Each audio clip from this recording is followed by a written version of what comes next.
Hi all, welcome to കബോഡിയൽസ്. എല്ലാവർക്കും എൻ്റെ ഓണാശംസകൾ. എൻ്റെ ഭർത്താവിൻ്റെ അമ്മ പറഞ്ഞു തന്നത് ഓലനെ നിർജ്ജീവ കറി എന്നുകൂടെ അവിടെയൊക്കെ വിളിക്കും എന്നാണ്.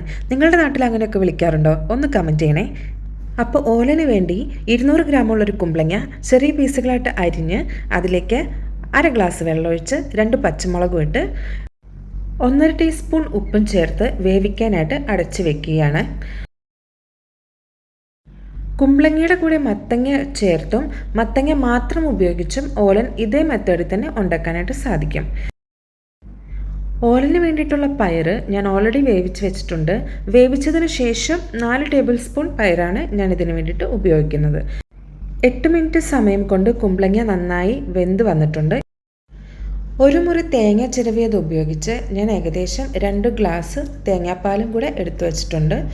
തലപ്പാൽ, രണ്ടാം പാൽ അങ്ങനെയൊന്നും മാറ്റി വെച്ചിട്ടില്ല, എല്ലാം കൂടെ ഒരുമിച്ചാണ് വെച്ചിരിക്കുന്നത്. ഈ സമയത്ത് നമുക്ക് മാറ്റി വെച്ചിരിക്കുന്ന പയർ ഇതിലേക്ക് ആഡ് ചെയ്യാം.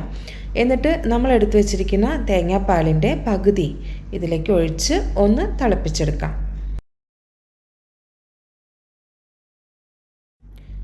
വെറുതെ തിളപ്പിക്കുകയല്ല, നമ്മൾ അതിനൊന്ന് കുറുക്കിയെടുക്കുക കൂടെ വേണം. അപ്പോഴാണ് നല്ലൊരു ടേസ്റ്റ് വരിക. ഈ തേങ്ങാപ്പാലിൻ്റെ ഫ്ലേവർ എല്ലാം കുമ്പളങ്ങയിലേക്ക് പിടിക്കുന്ന ഒരു സ്റ്റേജ് വരണം. ഇനി നമ്മൾ മെല്ലെ ബാക്കി തേങ്ങാപ്പാൽ കൂടെ അതിലേക്ക് ചേർക്കുകയാണ്. എന്നിട്ട് തീ ഓഫ് ചെയ്യാം. ഈ കറി നമ്മൾ സദ്യയുടെ ഒപ്പം മാത്രമാണല്ലേ ഉപയോഗിക്കാറുള്ളൂ. അതിന് കാരണം ഇതിന് വളരെ പ്ലെയിൻ ആയിട്ടുള്ളൊരു ടേസ്റ്റ് ആയതുകൊണ്ട് സദ്യയുടെ എല്ലാ ഫ്ലേവറുകളുടെയും കൂടെ നമുക്ക് ഒന്ന് റിലാക്സ് ചെയ്യാൻ വേണ്ടിയിട്ടാണ് ഈ കറി ഉപയോഗിക്കുന്നത്. അതുകൊണ്ടാണ് അത്രേ ഇതിനെ നിർജ്ജീവ കറി എന്ന് വിളിക്കുന്നത്.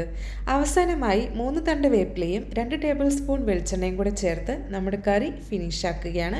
ഈ സമയത്ത് തീ ഓഫാണ് കേട്ടോ. എന്തെളുപ്പമല്ലേ ഈ കറി ഉണ്ടാക്കാനായിട്ട്. അപ്പോൾ എല്ലാവരും ഒന്ന് ട്രൈ ചെയ്യൂ കേട്ടോ. വീഡിയോ ഇഷ്ടമായെങ്കിൽ please like, comment and subscribe. Thank